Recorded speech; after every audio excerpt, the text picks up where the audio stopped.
Yo, Jesse with Bowman Land Clearing. Out here on a nice, beautiful day after that rain that we had.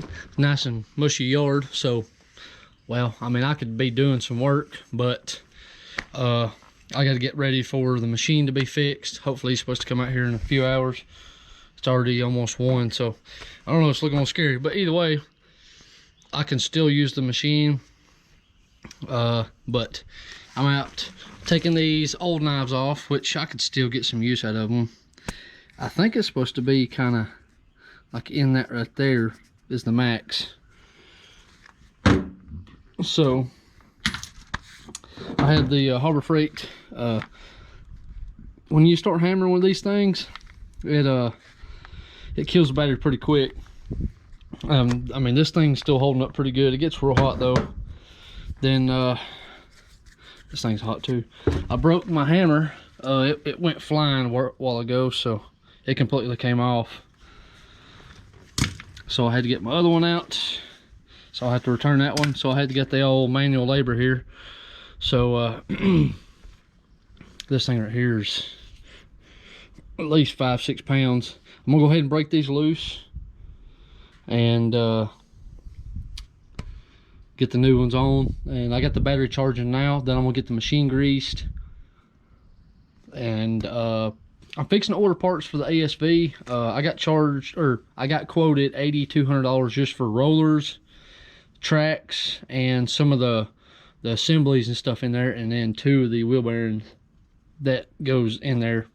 You see, these are final drives, and there's kind of like a final drive, but there's a wheel bearing on the outside of the ASVs. So so it's a nightmare.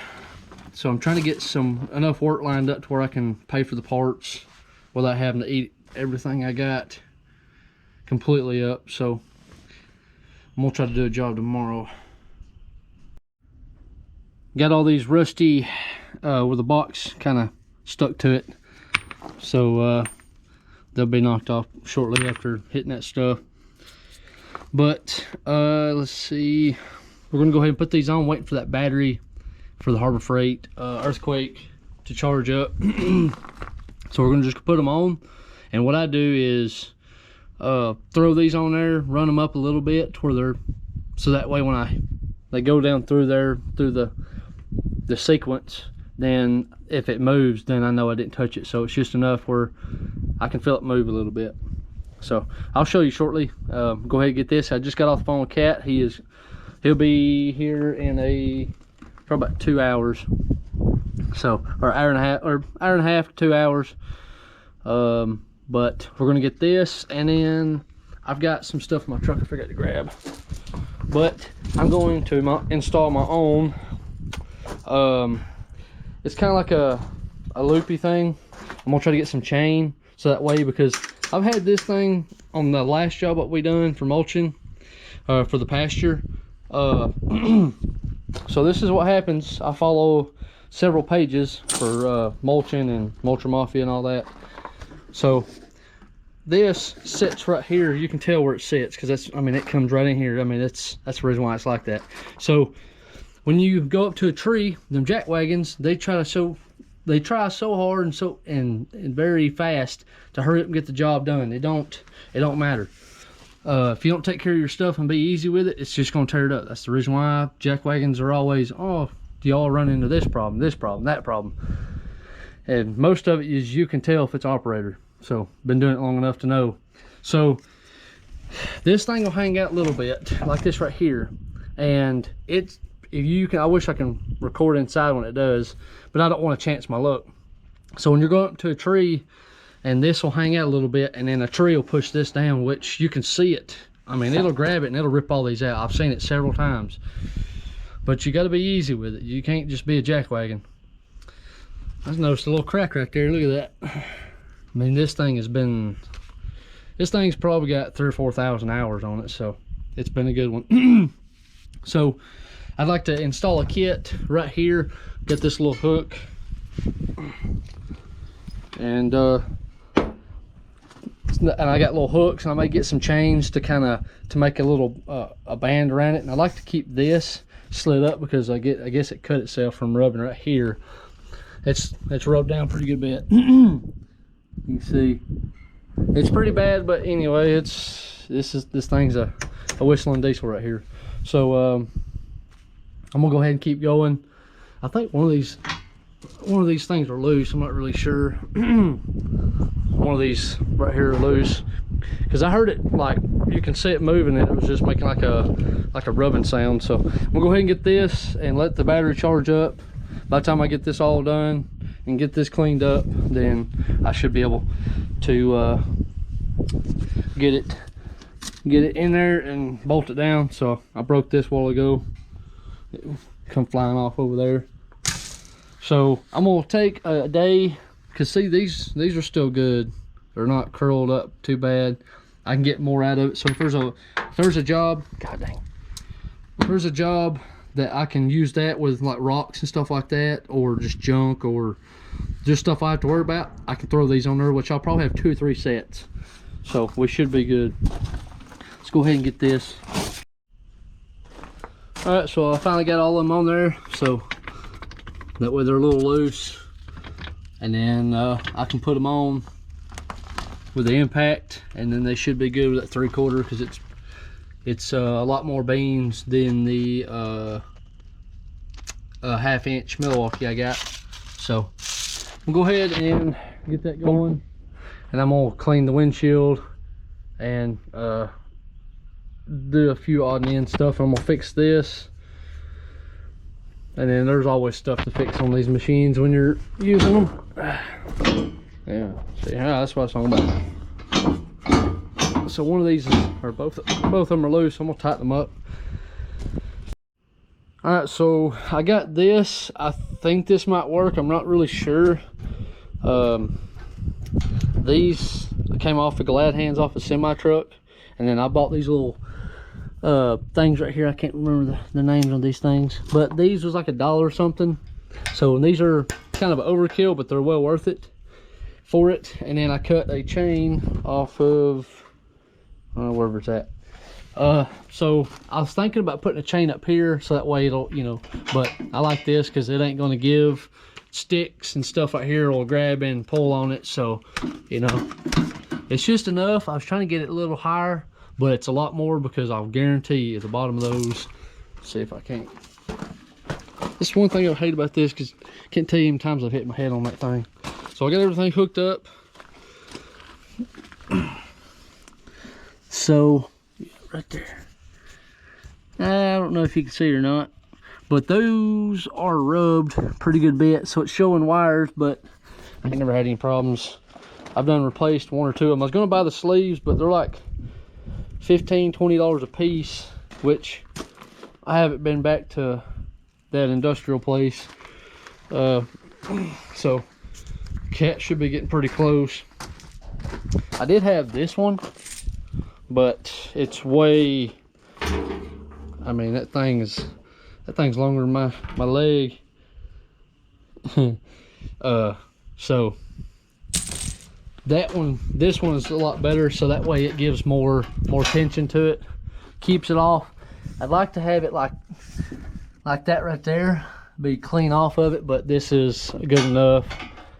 That way this don't roll. If it does, I mean, that's me trying to force it hard, so it's only hitting the gate. Got the knives put on, looking clean, looking fresh. Just called the farmer.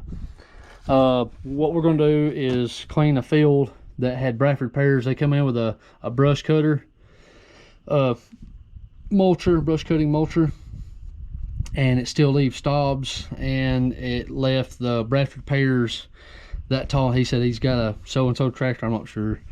It's a big one, dual tires, so he don't want to come in there and bust tires. So he wants me to chew it up.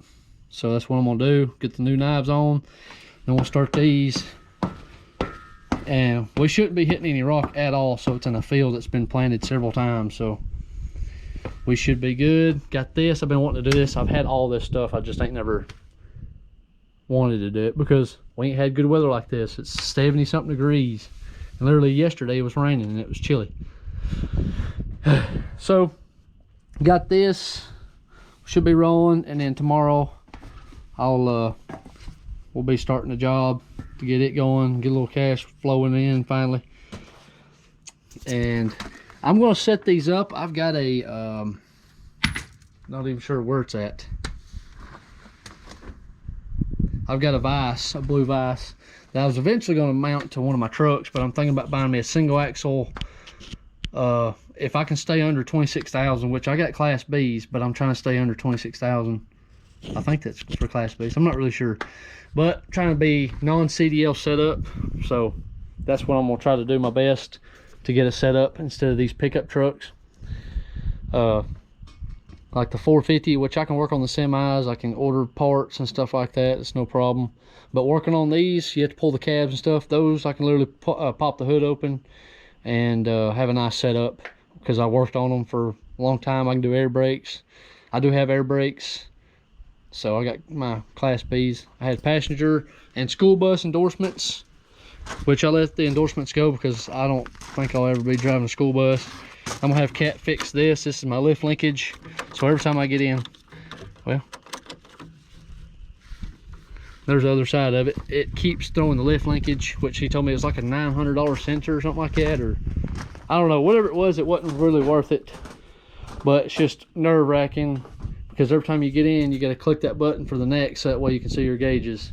So it's very annoying. So just one thing at a time. But I'm gonna go ahead and I got so many. I need to pull that apart. I'm gonna be mad if it was just ended up being an injector that went down, or a glow plug that went down. So I'm gonna be furious. So, and then I'd like to fix this so that way if I get my little setup, get me a single axle with a custom bed on it or something like that, then I can put me a fuel tank and put that on there. I can have everything. So instead of buying a service deck that's $13,000 for my F450, I can just keep my 450 and just pull up and fill up stuff or whatever I need to do. And then I can also pull that just in case if I can't get in with a semi. But a single axle is a lot shorter, be sick, so it'd be awesome. But we'll see how that thing goes. I'm gonna make a phone call and see how it's gonna go. All right, so Cat left a few hours ago, or an hour ago. They replaced that. They replaced this one, and then I'm not sure if that's a sensor. Something to this one, or one of these. I'm not sure which one, but he replaced a bunch of them. They said it was clogged up, and then he replaced the oil pressure sensor. That's why it's all nasty right there. And just got it fueled up.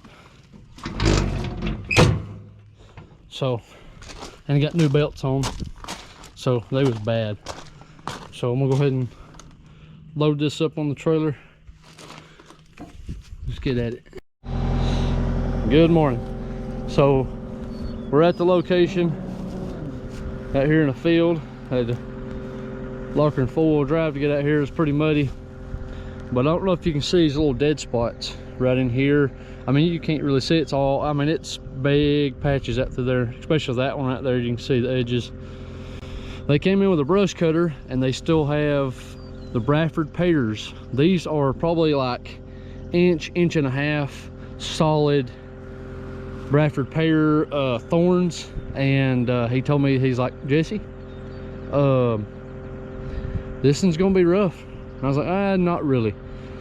But he said, no, not for you, me.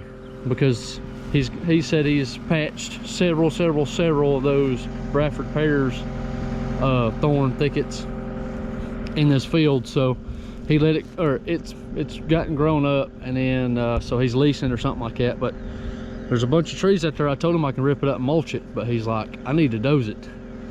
I was like, well, whatever you want to do. But he just wants me to take those and clean those up, so we'll spend today and tomorrow doing that. Maybe today, who knows. But once I get out there, I mean, I'm not mulching anything other than what's already been on the ground. So I said it may take me a day. So I was like, I guess we'll find out, because I ain't never done nothing like this. I'm gonna get this unloaded, and got all new parts on this thing. I gotta clean the windshield, and then the new bungee system that I made, and then the new knives. So we shouldn't do any damage because we're not hitting any rocks that I know of, but we'll see how it goes.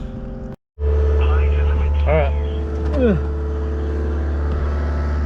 so this is what I was talking about. These little piles here. There's a bunch here, down that way over there, and then there's a big one down there. This is what I was talking about. You can see these thorns, and look at that, I'm bending it. It finally broke after it was almost down below. But these are dried up, so when it was just cut, we come out here, and I mean, we were sitting there trying to curl them down. So everybody knows, farmer wise knows, that these are the worst for fields, and that's all that down there, a bunch of Bradford pears. So we're gonna come over and hit. They're all scattered out, so I mean, let's get out here and do it. So we'll get out here and chew these up a little bit with the new knives.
Knobs that it left from the Bradford pears, you know, he ain't got to worry about nothing now.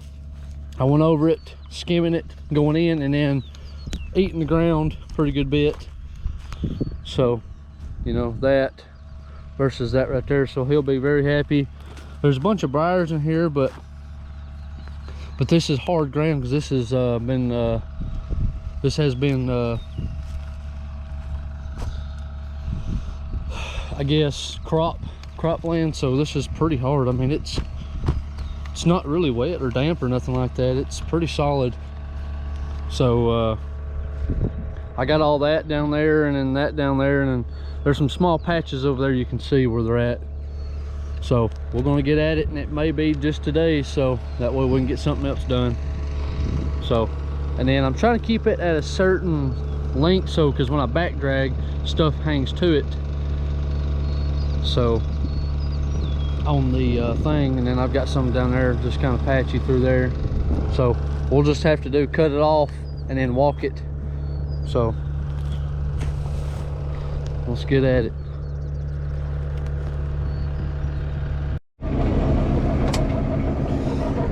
Farmer's worst nightmare. Bradford pears. Look at that. This one's still green, so they bend. This one's dead because he smacked it with a brush cutter. So when they're green, you can literally take those things and just bend them. That's the reason why they suck. So we're either doing two things. We're either making it a stationary problem, or we just shred it thousands of nails everywhere. But when they're dry, they break pretty easy. See, like that, look, just imagine that going in your tire. You know, they break pretty easy. But that's how much we got done. That whole field down that way. I mean, we still got that way, we still got all that down there, still got all this. I cleaned some of that stuff so that way, if he can get, you know, an extra row right in here instead of going around all this. So I'm gonna try to get as close as I can, that way he can get down that way. So I'm gonna just kind of push it back. But he didn't state nothing about hitting these little islands here, so he just said get the field, because he said I'm running out of time. He also has got chicken houses like we do. He's got broilers, so he said that they're actually getting chickens right now. No, in the next hour or two he'll be getting birds. So I know how that is with our chicken houses, so he's got to be up there getting ready and waiting on them. So he said he'll be by a little bit. So my plan is to get this and all that done today, because I mean I've already shredded that and it's only been an hour and 30-ish minutes. So it's cooking pretty good, but I want to make sure I'm getting it chopped up. See there? Well, it broke off, but it's all down in there. See that right there?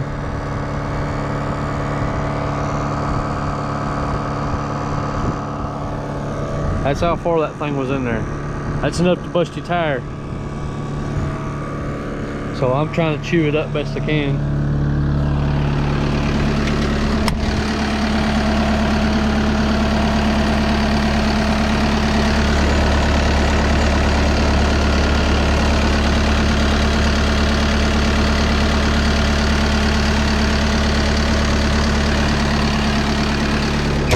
I like to double check, but I want to make sure, because that stuff it's pretty warm for what it is, but I haven't blowed it out and or cleaned it out since the last job, because I was in a hurry, because it was machine was messing up this night. I just literally unloaded it, parked it. But we're gonna keep going, and you can tell the difference. So it's chewing it up pretty good. I'm fixing to go over this 3 or 4 times so that way I get it all, because it's getting thicker of rolls here versus all that. So you can see that brown spot, that's where it's really thick. But I'm gonna hit all this stuff, and then I'm gonna leave the big stuff, because he's having a dozer come in. Well, actually my uncle's dozer come in and pushing all this, so that way he'll have almost probably 2 acres right in here. So what we gonna do, keep going. I'm telling you, this year has absolutely sucked. I noticed I got all that down there. This is what all I got next to the truck. Got all that down there, pushed those trees down there, and got all this done. Started down this way. I noticed about right in here, starting on this, I felt the machine kind of start like, not really jarring, but like something was stuck on the track. So this is broke. I think it feels like it slips. See right in here. So you can feel this whole thing pop like it's like a speed bump in a way. So I thought something was stuck, so I got out and looked and thought the track was like loose or something like that. So oh, there goes $1,500. I'm gonna tell you now, the machine, since I had all that stuff done, now the machine won't start. I'm gonna tell you one thing, it's fun on your own business. So you got crap like that to deal with, so ain't no telling how much it is, because this is the second time they've come out to do stuff. And then the track is broke. What a day. And then my other machine's messed up and I'm still paying a chunk of money on to have it just sitting there looking at me, broke down. I got a also on top of that, I just got a phone call for the back glass on my excavator. He's got it cut out, or he's got a template so that way he can have it cut out. So I guess I'm fixing to call Cat and see what I can't do. So I'm an hour in of it not start. Well, it's over an hour because it was 10:30 something. Now it's 11:40. I'm about to lose it. So ain't nobody gonna show you this side on YouTube of all the other than, oh, I gotta replace this. Oh, I ain't got no mommy and daddy money. Tell you that right now. So the track was 15. It was $14.98. So I knew it was going to be right around there. And ain't no telling how much a OEM track is. So this is, and I told him what it was, and he's like, oh, that's not made for it. Like, well, this is what's on it, so I want to put it on it. So 2 hours in, this thing has yet to crank. The Cat Tech thinks it might be, or he thinks it is now, the injection pump. So I called a buddy of mine, Dipstick Garage, a real good buddy of mine. He's a John Deere specialist. Said it was the pump, the injection pump, because he said when it's warm it loses. That's what happens. So if I turn it off any time after I've used it, so it loses longevity. I think that's what he used. So I'm thinking it's what's crazy is nothing, no codes or no nothing. So it's not the electronic part, because it's got a solenoid right there. So that's the pump. So everything, I can take it off myself, but no, my luck, I'd go to change that and it wouldn't be it. And I'm just throwing parts at that. I don't have that extra money to be throwing at, because I got several jobs coming in, and now I just can't even get going and get myself called up. So I'm not sure yet. What thing is, I'll have to take all this stuff off. Ain't a big deal, but it's just frustrating. Ain't really much to this pump. So, but they said this is non-serviceable. I think this is probably what brings the fuel in. Maybe, not sure. A little solenoid. So I guess we'll see if Cat's got it, and then I can replace it. So we'll see how that goes. I can take